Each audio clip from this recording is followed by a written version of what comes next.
Vamos ler a palavra em Mateus capítulo 16, e eu quero ler só um versículo para nós ganharmos tempo, e nós vamos meditar sobre uma coisa muito importante, relevante para nós, para a igreja do Senhor.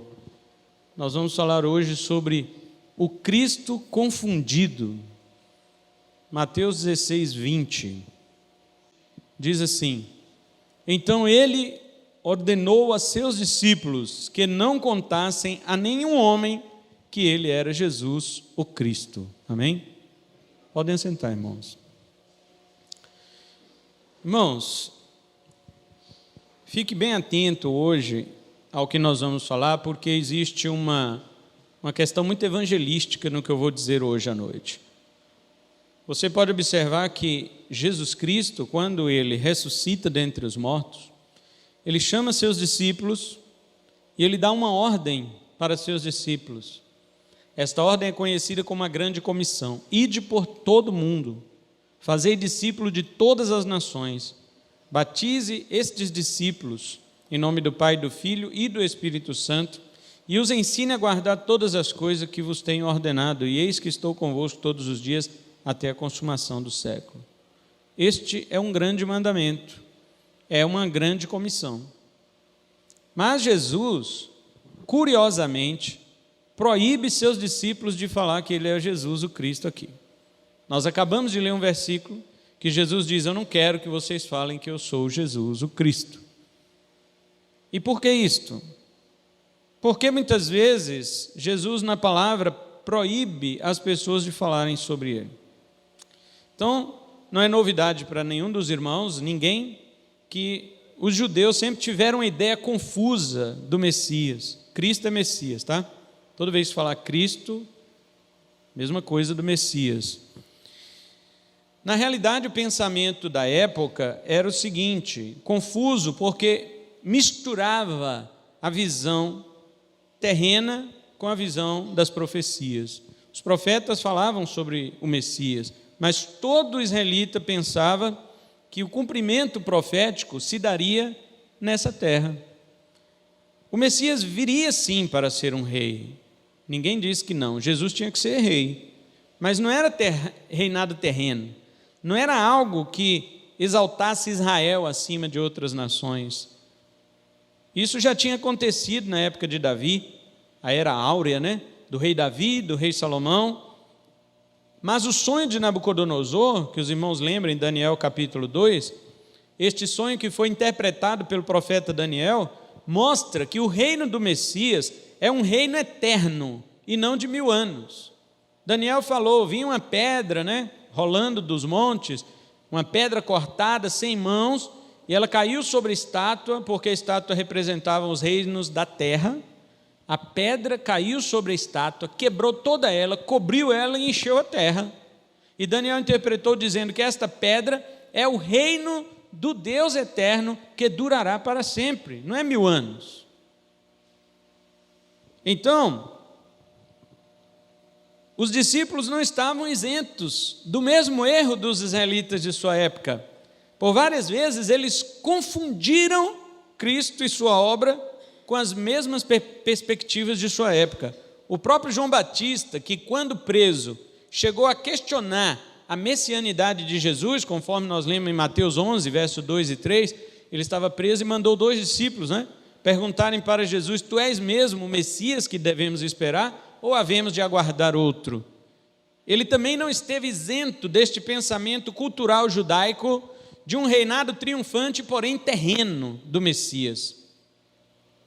A questão é que hoje, veja bem, eu estou passando pela história, mas hoje, além de pensamentos teológicos que existem a esse respeito, como o pré-milenismo, o pré-milenismo, a teonomia, ainda há outros pensamentos que não são teológicos, e outros que chegam a ser pensamentos espúrios acerca de Cristo, como a teologia do domínio, como os pensamentos populares sujos sobre Cristo, como o falso ensino da prosperidade, da cura, e outras benesses que os indivíduos pensam que podem se aproveitar de Cristo.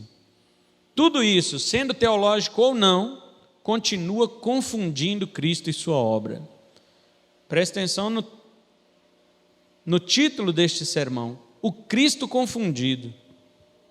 Assim como os discípulos confundiam Cristo em sua época, os judeus, o próprio João Batista confundia Cristo em sua época, os crentes de hoje também confundem muito ainda Cristo. E para nós evangelizarmos de uma forma bíblica e correta, nós precisamos corrigir essa confusão. Precisamos corrigir. E nós vamos usar exatamente o texto de Pedro, ou o texto de Mateus, não é? Que fala sobre Pedro e a sua declaração sobre Jesus ser o Cristo. Nós vamos ver como isso é impressionante mais para frente. Primeira coisa que eu quero colocar aqui, voltando às páginas do Evangelho de Mateus, primeira coisa que eu quero colocar aqui, e guarde isto, para você guardar, eu vou dizer a frase e depois vocês repitam comigo. Não anuncie Cristo se a cura física, emocional ou social estiver em demanda. Esta é a primeira coisa. Então vamos lá. Não anuncie Cristo se a cura física, emocional ou social estiver em demanda. O que eu estou querendo dizer com isso, irmãos? Eu estou dizendo que Jesus não cura? Não, não é isso que eu estou dizendo. Jesus curou. Na época do seu ministério terreno, era uma parte do seu tríplice ministério. Mateus 9,35 diz que Jesus ensinava, pregava e curava. O tríplice ministério de Jesus era este: era pregar, ou seja, o evangelho para os perdidos, ensinar os salvos e curar os enfermos e os oprimidos do diabo. Este era por várias vezes, vários versículos falam dessa tríplice tarefa de Jesus na terra: pregar, ensinar e curar. Pregar, ensinar e curar. Mateus 9,35 é um exemplo disto. Jesus ainda cura hoje? Claro que sim. Ainda que alguns não creiam mais nas curas, mas Jesus Cristo cura hoje. E nós cremos nisso de forma inequívoca. Porém, se um pecador está enfermo, preste atenção nisso. Se um pecador está enfermo e você levar a ele um evangelho de cura, então você confundiu Cristo e o está confundindo para o enfermo. O cara é ímpio, ele é pecador, é incrédulo, está doente e você vai a ele para levar o evangelho de cura, você está confundindo Cristo. Vamos ver por quê. Volte às páginas do Evangelho em que você está acompanhando e vá no capítulo 8. Quando Jesus curou um leproso, ele disse para aquele leproso que a ninguém contasse sobre o milagre. Olha o verso 4. E disse-lhe Jesus: olha, não o digas a nenhum homem, mas vai pelo teu caminho, mostra-te ao sacerdote e apresenta a oferta que Moisés ordenou como testemunho para eles. As pessoas confundem isto e acham que Jesus estava aqui apenas dizendo: eu não vim ainda para colocar o evangelho, ainda é a lei que está em vigor. Jesus estava, obviamente, fazendo a transição da antiga para a nova aliança, mas o que Jesus tem aqui em mente é uma coisa muito mais profunda do que apenas dizer para aquele ex-leproso que ele poderia se mostrar ao sacerdote. Era óbvio que Jesus tinha que mandar ele se mostrar ao sacerdote, senão ele não entrava na aldeia.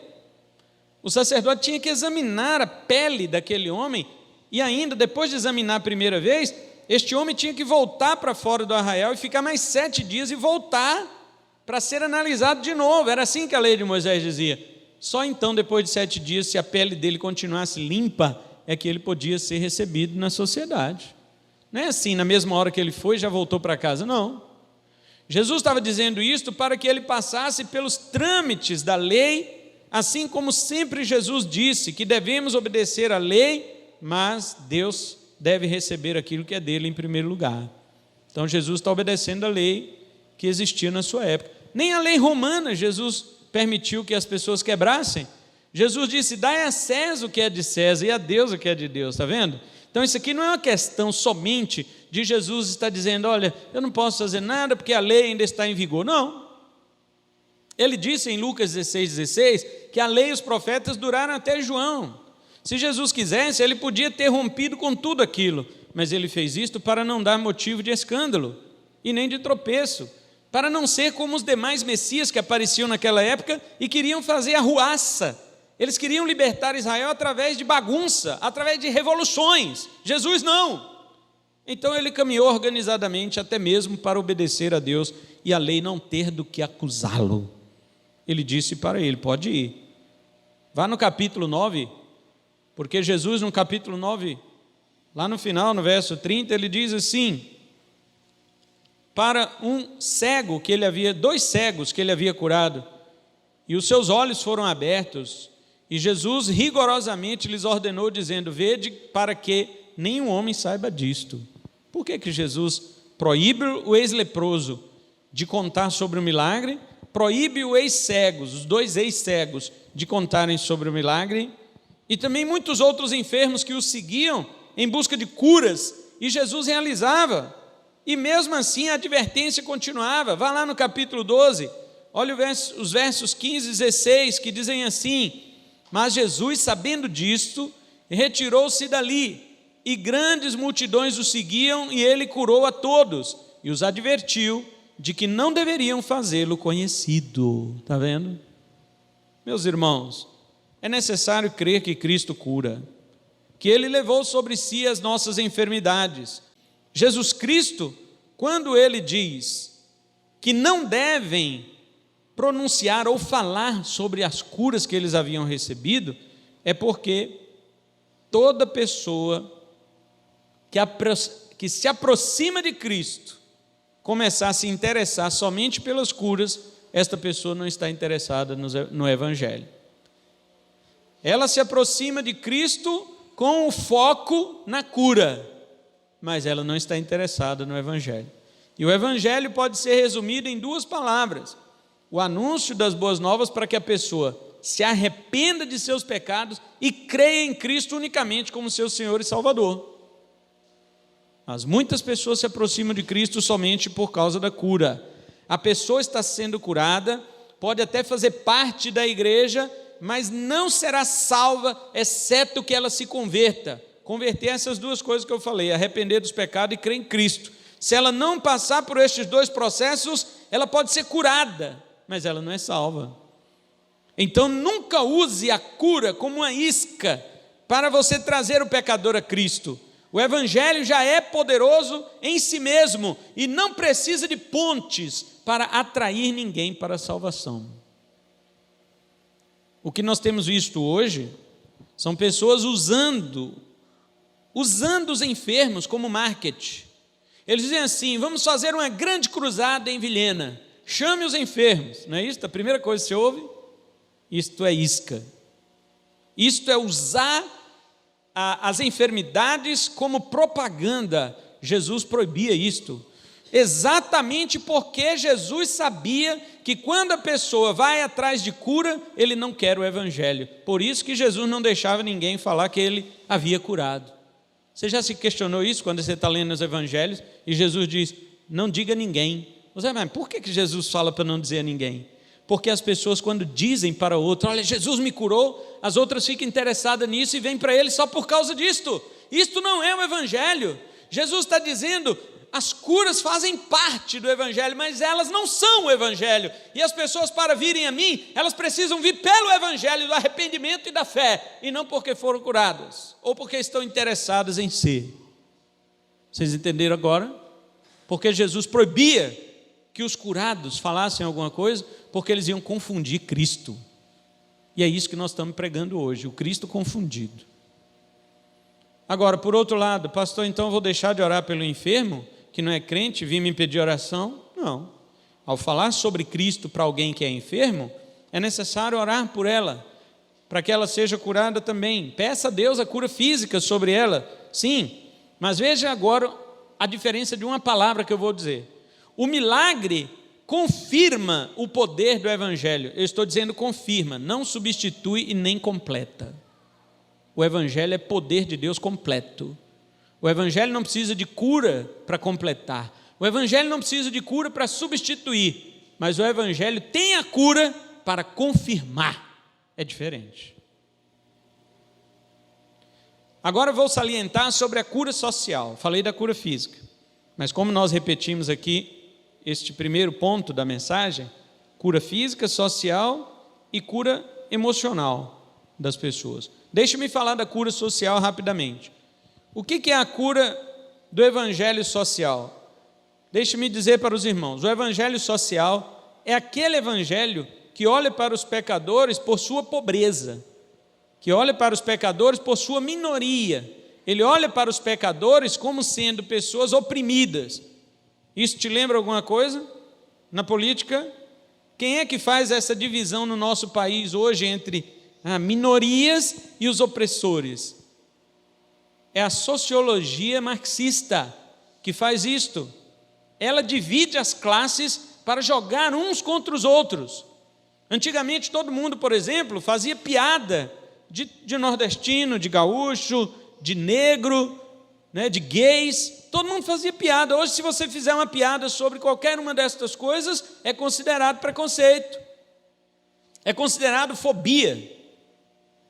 Isto é a divisão de classes que essa sociologia marxista faz para jogar as pessoas umas contra as outras, e então, depois de criar um caos na sociedade, a sociedade recorra a quem? Ao Estado, para o Estado poder organizar as coisas. Isso é o domínio secreto, maligno, que vem no coração do espírito do anticristo que está neste mundo. É bem assim. Antigamente, ninguém ligava. Vamos fazer uma piada aqui sobre um nordestino, vamos fazer uma piada aqui sobre um sulista, vamos fazer uma piada sobre o mineiro, não é isto? Não tinha nada a ver. Mas hoje, tudo, o evangelho social, ele olha essas coisas, sabia? O evangelho social, ele é aquele que fica procurando o pecador oprimido. Eu vou pregar o evangelho para o pobre, eu vou pregar o evangelho para aquele que mora na favela, eu vou pregar o evangelho para aquele que não tem dinheiro, para aquele que passa fome, que não tem calçado. Mesma linguagem da sociologia marxista. Porque esse tipo de evangelho, ele quer curar a sociedade. Jesus não nos chamou para resolver os problemas sociais. Jesus nos chamou para pregar o evangelho. Esses pregadores do evangelho social, eles ficam querendo apresentar Cristo como solucionador dos problemas sociais. Eles querem apresentar dizendo que esta sociedade, você é minoria, os pobres, Deus gosta mais dos pobres. Espera aí, gente. Este evangelho inclusivo, este evangelho social, a Bíblia nos ensina o contrário, que pecadores pobres ou minoria, ou ricos ou maioria, opressores ou oprimidos, para Deus todos são pecadores, todos são dignos do inferno. Não há ninguém que tenha merecimento do dó de Deus, não há ninguém que tenha merecimento da compaixão de Deus. Deus vai ficar compadecido porque o cara é pobre. Quem fez o pobre? O livro de Provérbios diz: o pobre e o rico se encontraram, a um e ao outro fez o Senhor. Quem foi que fez o cego, o surdo? Deus disse para Moisés: não fui eu, Senhor? O que a sociedade hoje chama de oprimido, de minoria, e estas coisas, Deus diz: eu que fiz todas estas coisas. Para mim todos são pecadores, ricos e pobres estão caminhando para o inferno igualmente.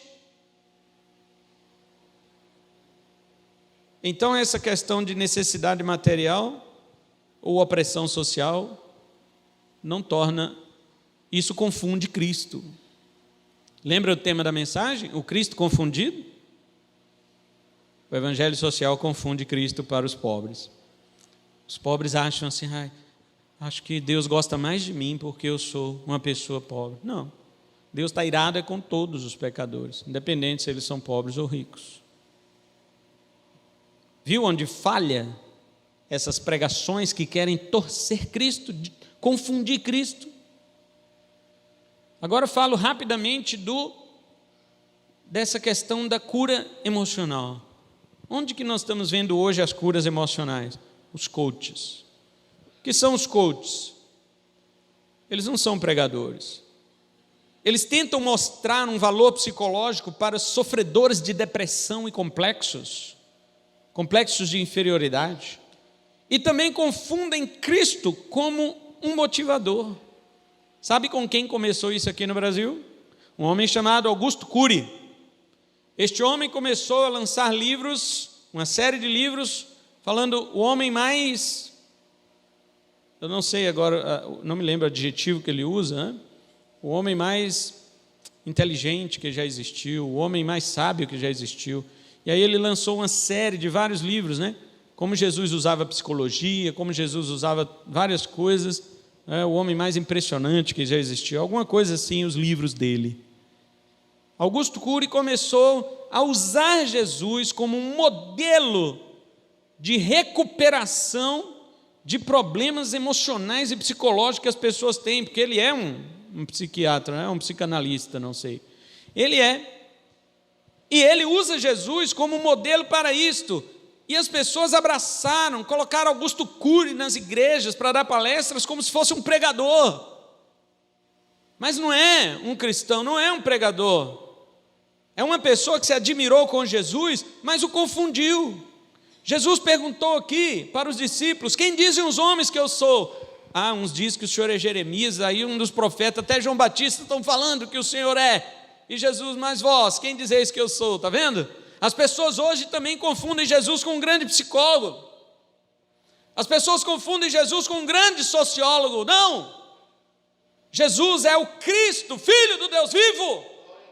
E é isto que deve fazer parte do nosso evangelho. Não confunda Cristo para o pecador. Ah, pastor, mas ele está sofrendo depressão, ele está uma pessoa querendo suicidar, traga ele para palestras. Tudo bem, leve para onde quiser, mas não coloque Cristo como sendo um recuperador da autoestima de ninguém, porque ele não é isto. Uma pessoa com depressão vai para o inferno sem Cristo, tanto quanto aquele que está rindo aí à toa sem Cristo. Não há diferença. Agora depois de Augusto Cury, vieram coaches para a igreja. Vou citar alguns nomes para você ficar esperto. Tiago Brunet, Dave Leonardo, Victor Azevedo, Pablo Marçal. Tirando o Tiago Brunet, que já é mais velho, os outros é tudo moleque. Molequinho de cabelo de gel, sentados em banquinhos de madeira com igrejas escuras, falando para pessoas deprimidas, deprimentes, pessoas que não sabem o que procuram, gente vazia, que vive à procura de um sentido para a sua vida inútil e sem Deus. E cumpre-se o que Paulo disse a Timóteo: tais pessoas constituem para si mestres segundo suas próprias cobiças, porque não suportam ouvir a verdade. Esses mestres que eu estou dizendo, que entre aspas, de mestres não tem nada, estes meninos mimados, filhinhos de papai, burguesinhos, que ficam falando coisas bonitas, entre aspas, porque são blasfêmia. Eles, na realidade, nunca tiveram uma experiência real com Deus e nem com a palavra de Deus, porque se tivessem não torceriam a Bíblia e nem torceriam Cristo, mas confundem Cristo mais do que qualquer outra pessoa que eu conheço. Quando você lê os evangelhos, as cartas dos apóstolos, você encontra palavras motivacionais? Fora do contexto, sim, mas dentro do contexto você encontra palavras duras que ordenam aos homens que arrependam de seus pecados, que os homens são inúteis para Deus, tanto eles como suas obras, que se não se voltarem para Cristo estão condenados. É isso que você encontra nas páginas da Escritura. Agora, Victor Azevedo diz que você não é em nada inferior a Deus. Ele diz isto. E eu pergunto para vocês, quem foi o primeiro que disse isto? O diabo. Ele disse: eu vou ser como Deus. Ou seja, eu não sou inferior a Deus. Eu serei como Deus e me assentarei no trono de Deus, porque se eu sou igual a Deus, o que tem eu sentar no trono dele? E quando o diabo foi expulso por causa disto, embora Victor Azevedo não saiba disto, ele foi lá no jardim em forma de serpente e disse para a mulher: sereis como Deus. Agora hoje, os teólogos, perdão Senhor por usar esta palavra, porque Theos é Deus, eu posso dizer os diabólogos, eles usam palavras do próprio Satanás para dar motivação às pessoas. Você não é inferior a Deus. Aí todo mundo, ai que legal. Sim, palavras do diabo. Você será como Deus. O outro disse, o Ivan Saraiva, que Deus existe por sua causa. E ele ainda repete, ele disse: eu não estou errando, eu não estou dizendo que você existe por causa de Deus, eu estou dizendo o contrário, eu estou dizendo que Deus existe por causa de você, porque o que adianta viver na eternidade sem ter você? Ou seja, colocou Deus como um ser deprimido, como aquele bando que procura eles para ouvir, colocou Deus como um ser deprimido durante toda a eternidade até criar você, para que Deus ficasse feliz e alegre. Isto é confundir a Cristo, mas pior do que isto, é blasfemar de Cristo. Eu não vou ficar repetindo, porque cada uma deles é pior do que a outra.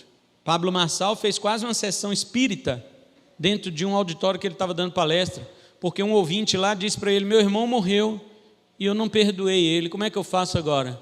E ele desceu, foi ao encontro do rapaz e disse para ele: eu sou seu irmão está aqui, vem aqui, dá um abraço aqui e dá um grito. E o rapaz abraçou, gritou e chorou. Aí todo mundo aplaude.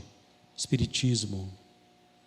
Esses meninos mimados que nunca colocaram, desculpa a expressão, seu traseiro numa cadeira e num banco de igreja para ouvir a palavra de Deus, nunca foram ensinados, nunca tiveram a humildade de serem ensinados biblicamente por um pastor decente, por um pastor servo de Deus. Esses meninos é que estão nos púlpitos arrancando aplausos destas pessoas.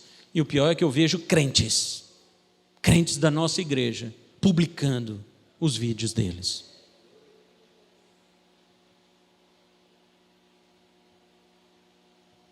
Mas deixe eu passar adiante, porque isso toma muito tempo. E eu gostaria de tirar um disso só para destruir com essa teologia coach, que de teologia não tem nada. Eu não sou contra coach. Coach pode existir e existe já há muito tempo para para motivar trabalhadores de empresas grandes, que vão. Eles servem para dar palestras motivacionais para pessoas deprimidas, que vão. Agora, subir no púlpito é para pregar a palavra de Deus. Independente de como a pessoa se sinta, a palavra de Deus, ela não se importa com o que nós sentimos. Ela nos ordena que nós venhamos até ela de joelhos. É isto que ela ordena. Ah, pastor, mas eu estou sofrendo. Não interessa, vem a palavra de joelhos. Ah, eu estou sorrindo. Não interessa, vem a palavra de joelhos.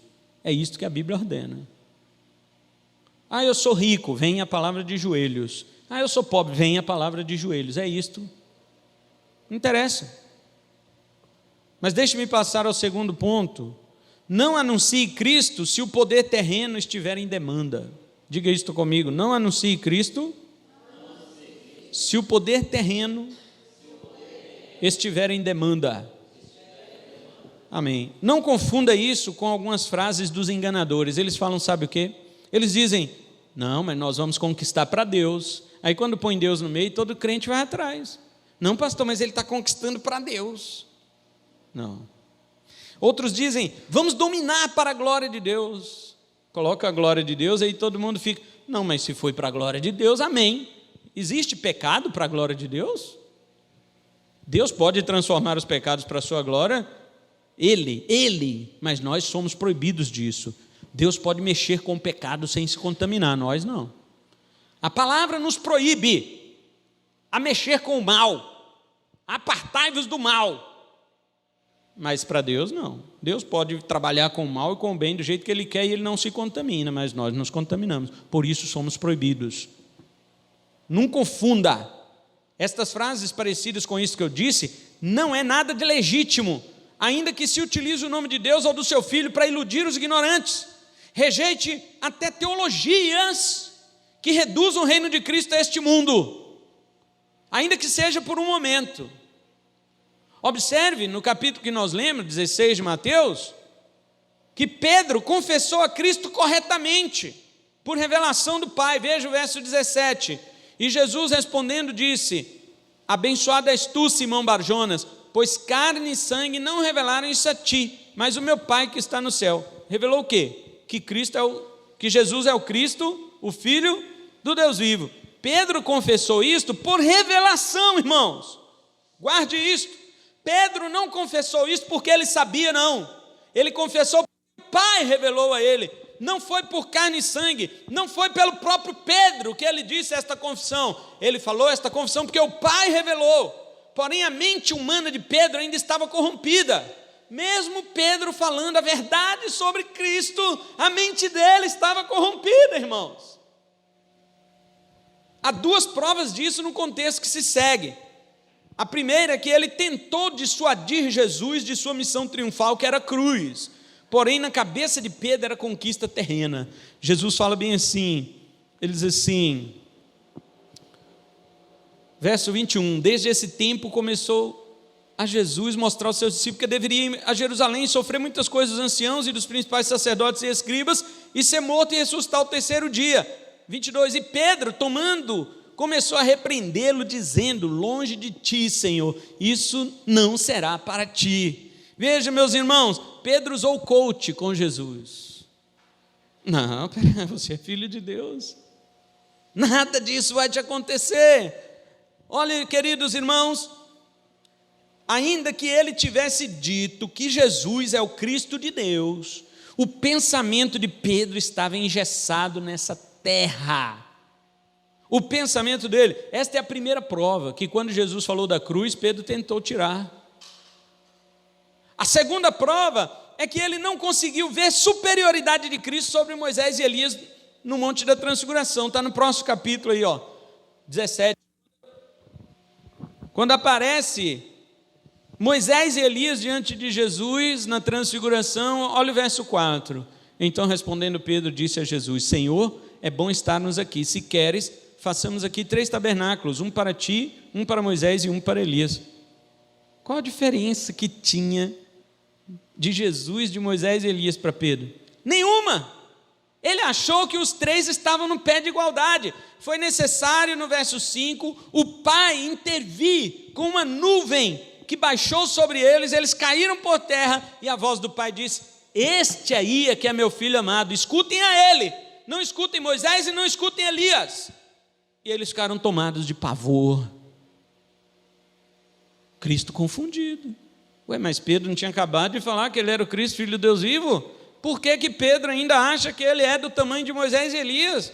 Por que que Pedro quer tirar Jesus da cruz? Porque nem toda confissão significa que o coração está transformado, irmãos. Pedro confessou porque o Pai revelou, mas o coração dele ainda não era convertido. Lucas 22, 31 e 32, Jesus diz para ele: Simão, Satanás me pediu para cirandar vocês, mas eu roguei por ti para que a tua fé não desfaleça. Quando tu te converteres, fortalece teus irmãos. Quando? Ele não era convertido. Ele achava que o governo de Jesus era terreno. E hoje não tem muitos crentes que acham isso.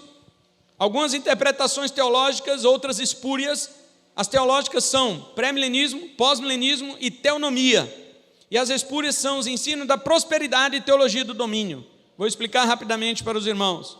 O pré-milenismo, como os irmãos já sabem, diz respeito ao reinado de Cristo sobre a terra durante 1000 anos, juntamente com sua igreja, depois da sua segunda vinda. Os pré-milenistas falam que quando Jesus voltar, ele vai estabelecer um reino de 1000 anos na terra.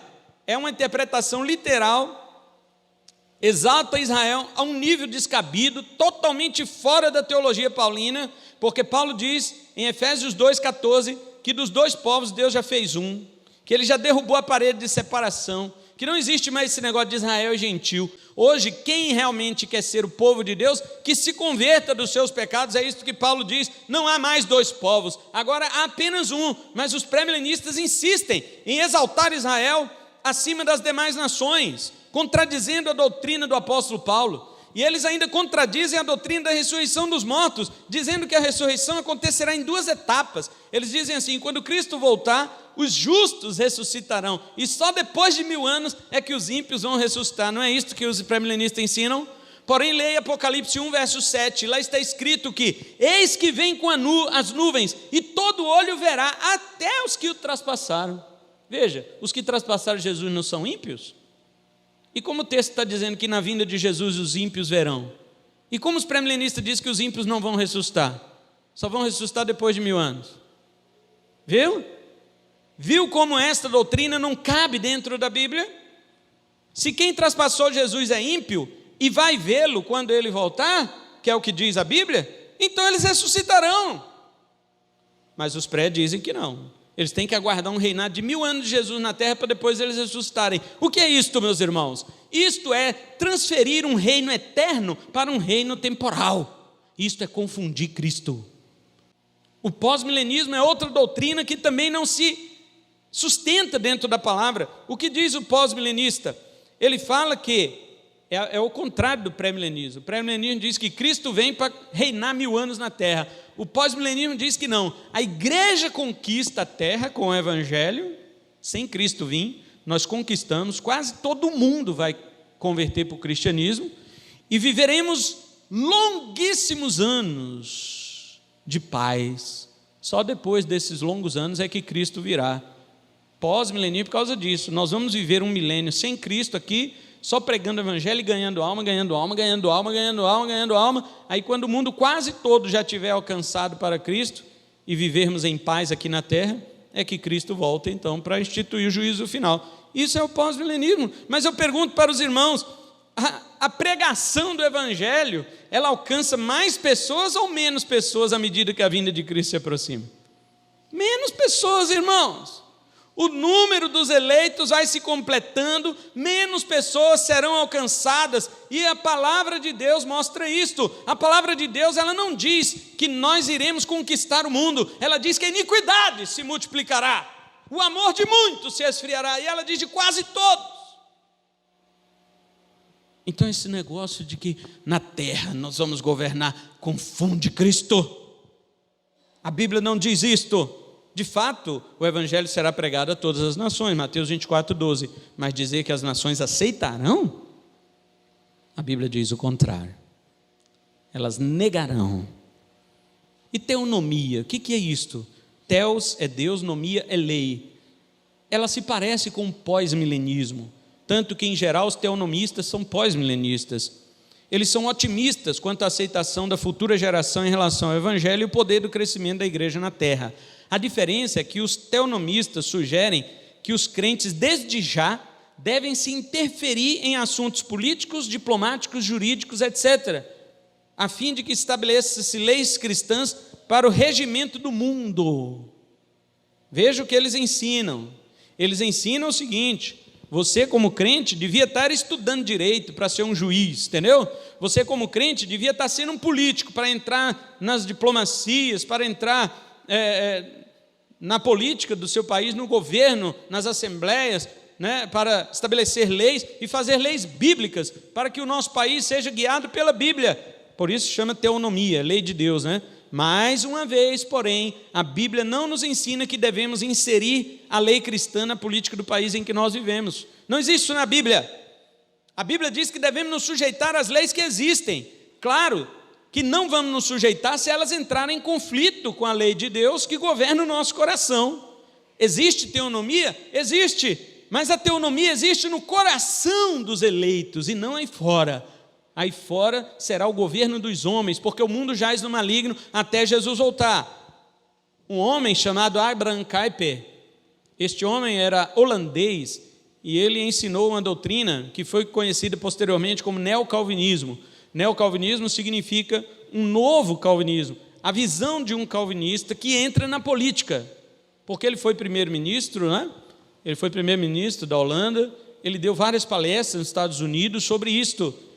Uma das doutrinas de Abraham Kuyper era dizer que nós, como servos salvos de Deus, devemos influenciar o mundo em todas as suas áreas. Inclusive, nós devemos voltar àquela parte da criação que Deus disse para Adão: cuide de todas as coisas. Ficou conhecido aquilo lá como mandato cultural. Olha, cuide da natureza, cuide de não sei o quê, né? Mandato cultural. Ele diz que o crente tem que ser assim. A Bíblia não diz isso, irmãos. A teonomia, ela existe dentro do coração da gente, mas nunca a Bíblia diz que nós devemos crescer politicamente para chegar lá e colocar a lei da Bíblia lá no governo para que o nosso país seja governado pela lei da Bíblia. Nós somos governados pela lei da Bíblia porque a igreja é uma sociedade diferente dessa sociedade aí do mundo. É óbvio que quando as injustiças sociais e políticas começarem a acontecer, a igreja deve ser uma voz profética contra ela e dizer: vocês estão errados, estão indo contra a palavra de Deus, estão governando com injustiça, e cuidado, porque um dia virá o Filho de Deus e julgará todas as coisas. Nós temos que fazer isto, mas dizer que tem que entrar lá e mudar as leis para as leis cristãs, não, a Bíblia não diz isto. Aconteceu isto, sabe quando? No século 17, quando os puritanos, isso no século 17, interferiram no parlamento da Inglaterra de tal modo que eles convenceram alguns reis da época a fazerem leis cristãs para a Inglaterra. Nesta época a Inglaterra estava em atrito com a Escócia. Então ali existia puritanos escoceses e puritanos ingleses. E o que aconteceu? Existia um rei lá muito pequeno, então eles dominaram este rei. Então ficou um domínio puritano na Inglaterra. Eles cresceram politicamente. Os puritanos são admirados hoje. Não sei se os irmãos sabem, mas hoje tem muita gente que admira os puritanos e gostaria até de voltar à época dos puritanos. Eles foram uma bênção no sentido de vida cristã, santidade, teologia, estudos. Eles eram os homens mais intelectuais da época, eles eram os homens mais teológicos da época, eram homens imbatíveis. Diz por aí que os puritanos escreveram só no século 17 mais do que todos na história da igreja. Pode contar 2000 anos de história da igreja, ninguém escreveu mais do que os puritanos. Isso eles eram, mas entraram na política. E sabe o que aconteceu no final? O rei Carlos V, que foi considerado pelo parlamento britânico, que era o puritano, como um rei digno da pena de morte. Vocês acreditam que os puritanos aplicaram a pena de morte neste rei? O enforcaram. Porque colocaram que a lei cristã tinha que estar no país.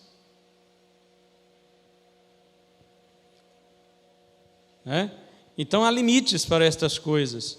Agora vamos falar das espúrias, que são a teologia da prosperidade e a teologia do domínio. A da prosperidade os irmãos já conhecem, né?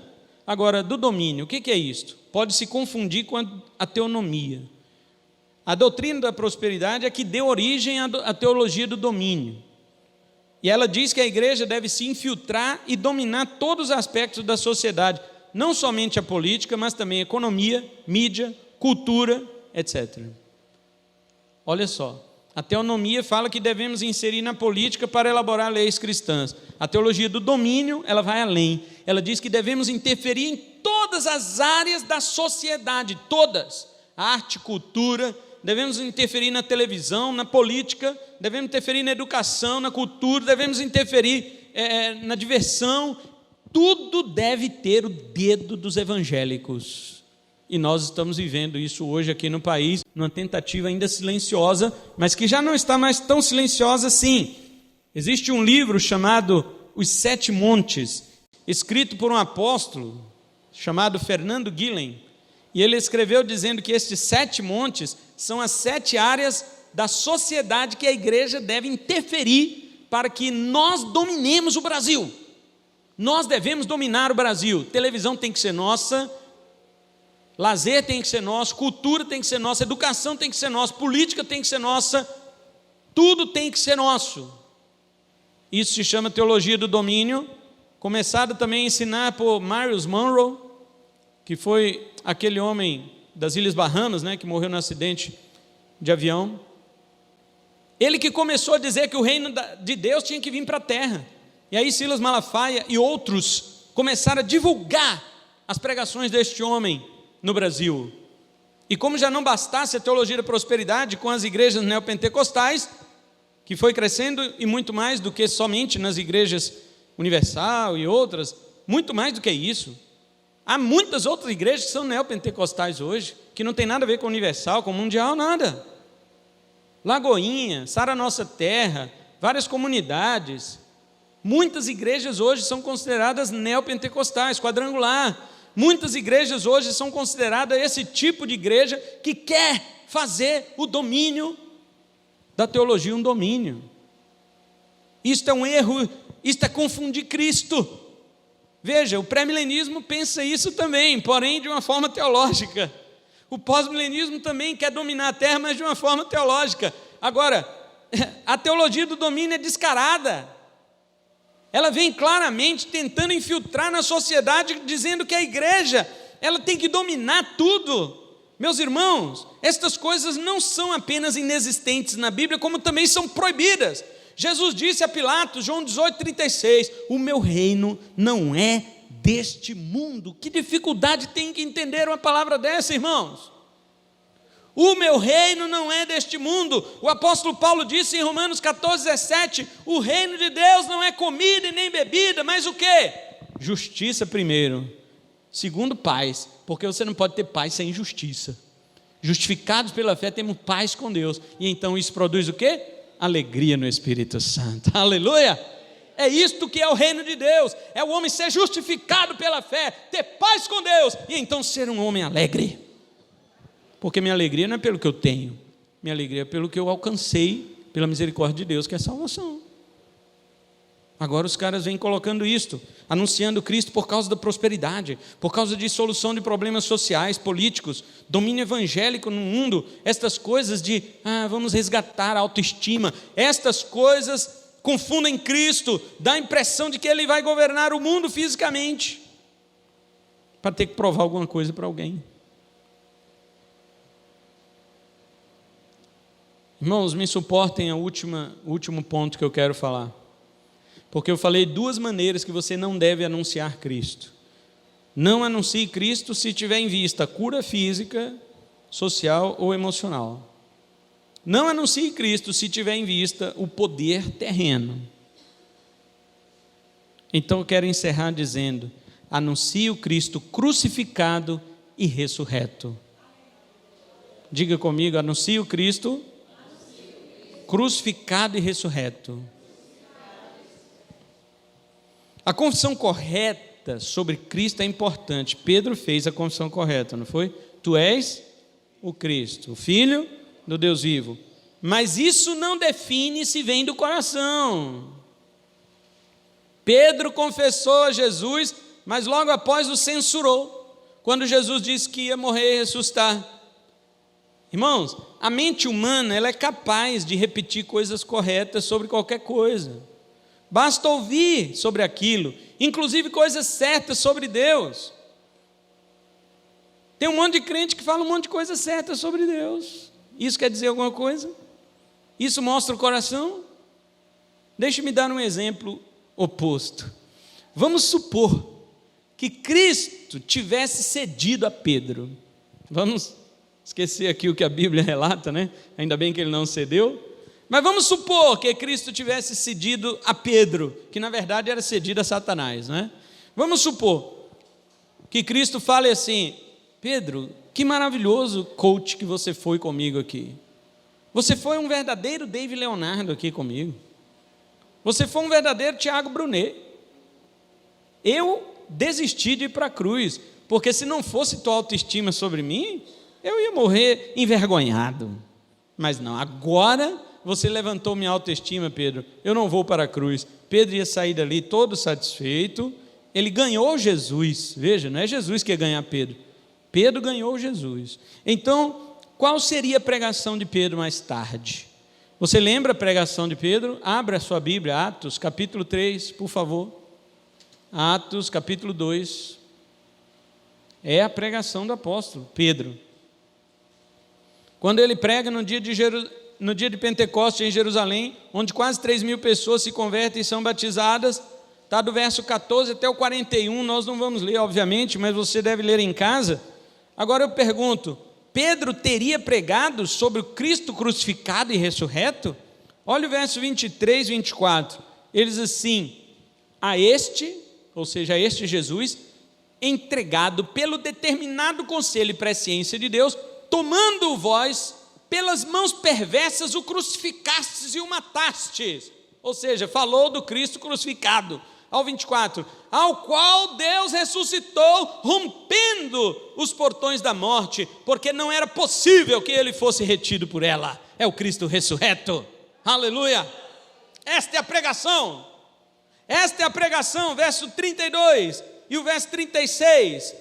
Pedro diz assim: a este Jesus, Deus o ressuscitou, do qual todos nós somos testemunhas. 36, saiba pois com certeza toda a casa de Israel, que a esse mesmo Jesus, a quem vós crucificastes, Deus o fez Senhor e Cristo.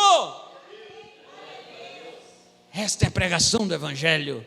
Não é um Cristo confundido que resolve problemas sociais, psicológicos, que domina na terra. Não, é um Cristo crucificado, é o Cristo ressuscitado. Pedro teria sido um ótimo coach, um pregador de um evangelho social, que ficava vomitando revoltas contra o Império Romano, ou então ele teria falado de um domínio terreno, um poder terreno para a igreja, prosperidade para aqueles que se convertem. Mas não, a mensagem de Pedro não foi esta. Por quê? Porque Cristo repreendeu: para trás de mim, Satanás. 16, 23 de Mateus. Você sabe muitas vezes o que vai corrigir nosso evangelismo? É Cristo repreender Satanás, que tenta nos manipular. Se não houver esta repreensão, Satanás vai para trás de Cristo agora, o teu evangelho será corrompido, o teu Cristo será confundido. É necessário repreender Satanás, é necessário ordená-lo para trás de Cristo, como Cristo disse a Pedro. Jesus não teve política de boa vizinhança, Jesus não falou nada politicamente correto, Jesus não se preocupou em ofender a Pedro. Ele disse: para trás de mim, Satanás, você não cogita as coisas de Deus. Olha, ele não imaginava que a sua declaração de que Jesus era o Cristo, Filho de Deus vivo, tinha que ser associada à morte, como Jesus disse logo a seguir. Por isso o verso que nós lemos no início do culto, que foi o 20, Jesus proíbe que os discípulos falem aos outros que ele é o Cristo. Veja, quem diz os homens que eu sou? Eles dizem que tu és Isaías, Jeremias, ou João Batista, ou algum dos profetas. E vós, quem dizeis que eu sou? Pedro unicamente fala: tu és o Cristo, o Filho de Deus vivo. Jesus fala: isto aí não foi de você, isto foi do Pai, foi o Pai que te revelou. Mas Jesus logo fala: não falem para ninguém que eu sou o Cristo, porque Jesus sabia que a mente daqueles 12 ainda não havia se convertido. Eles iam anunciar o Cristo confundido. Entenderam porque Jesus proibiu? Mesmo Pedro tendo declarado, mesmo Pedro tendo dito corretamente a declaração, é como se Jesus estivesse dizendo para Pedro: olha Pedro, sua declaração é correta sobre mim, mas o seu coração não é. Sua mente anda cogitando das coisas dos homens e não das de Deus. Você não está apto, Pedro, para proclamar o evangelho ainda, porque o seu pensamento está atrelado à cultura judaica e não ao verdadeiro conceito do que é o reino de Deus. O pensamento teológico de domínio de Pedro estava errado. A técnica coach que ele usou com Jesus não funcionou. Jesus não era um coitadinho, como são milhares de pessoas que ouvem os coaches em nossos dias. A confusão de Pedro sobre a messianidade de Jesus não iria confundir o próprio Messias. Jesus não se deixou confundir por Pedro. Aliás, muitos se passaram por Messias na época de Jesus, irmãos sabem disso. Perante os judeus, se fizeram de Messias, mas eles próprios estavam enganados acerca de si mesmos. Por isso eles fracassaram. Se tivessem reconhecido quem eles eram, ou melhor, quem eles não eram, que não eram Messias, teriam evitado sua repressão e o assassinato deles e de muitos seus seguidores. Quando alguém dizia eu sou o Messias para os judeus naquela época, já juntava um grupo e se rebelava contra o Império Romano. O imperador ou o governador só mandava uma tropa lá de soldados, matava todo mundo e acabou. Quantos Messias morreram daquele jeito?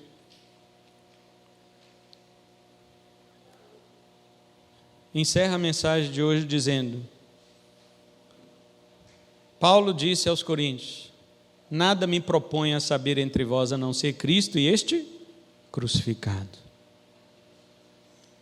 Paulo anunciou a Jesus a quase todo mundo de sua época, e a nenhum dos povos ele ocultou a mesma mensagem: Cristo crucificado e Cristo ressurreto. Os milagres são importantes, a autoestima pode ser resgatada, problemas sociais podem ser contornados, mas nada absolutamente disso é o Evangelho.